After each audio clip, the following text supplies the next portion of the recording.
이상민 모친의 연결식과 발인식이 7일 아침 유족들의 안타까움 속에 진행됐습니다.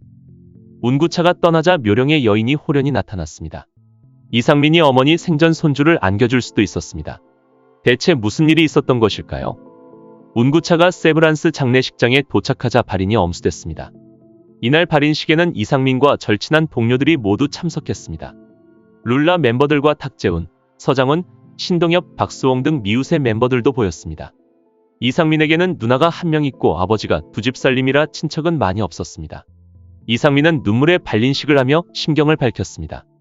오늘 어머니와 작별하기 위해 동료, 후배, 친척 모두 슬픔 속에 발인식을 진행합니다.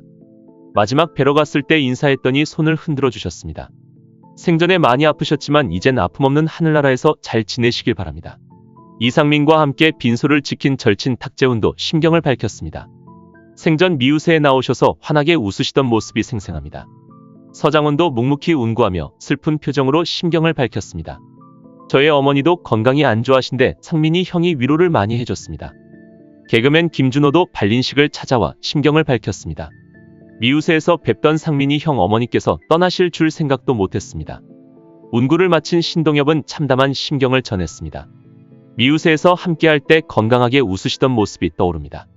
한편 운구차가 떠난 뒤 한 여자가 호련히 나타나 이상민을 위로했습니다. 그녀는 바로 이상민의 전처 이혜영이었고 지금은 사업가와 재혼한 상태입니다. 이혜영은 자신이 나타나면 혹시나 기자들의 먹이가 될까 우려했습니다. 앞서 가수 백지영도 남편과 함께 빈소를 찾았습니다. 과거 연예인 엑스파일의 이상민의 이혼 원인이 백지영 때문이라는 거짓도 돌았습니다. 이상민은 당시 연예인 엑스파일을 보고 격렬하게 분노를 터뜨렸습니다. 이상민은 댄스 가수로 수명이 다한 백지영에게 발라드를 권유했습니다. 그런데 앨범이 나오기 전 레스토랑 사업이 실패해 70억의 빚을 졌습니다.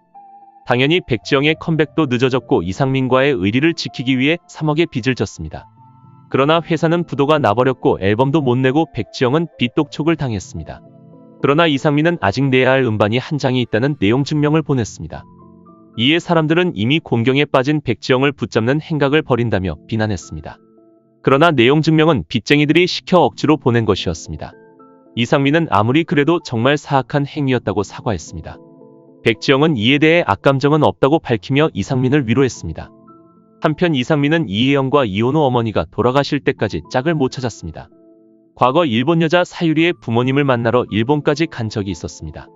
당시 원숭이 춤도 추고 바람 피우면 안 된다는 말까지 들었습니다. 사유리의 부모님은 진짜 결혼인 줄 착각했습니다. 나중에는 이상민과 왜 결혼 안 하냐고 사유리에게 묻기도 했습니다. 그러나 사유리는 돌연 비혼모의 길을 선택했습니다. 이상민과도 더 이상 아무 관계도 없었고 결혼도 하지 않았습니다. 사유리는 기증받은 정자로 임신을 택했고 아무것도 안 하고 아이를 낳았습니다. 이상민은 시기를 놓쳐버렸고 결국 50살이 넘도록 미혼으로 남았습니다. 어머니에게 떡두꺼비 같은 손주를 안겨주고 싶었지만 그러지 못했습니다. 그 점은 끝까지 천추의 한으로 남았습니다.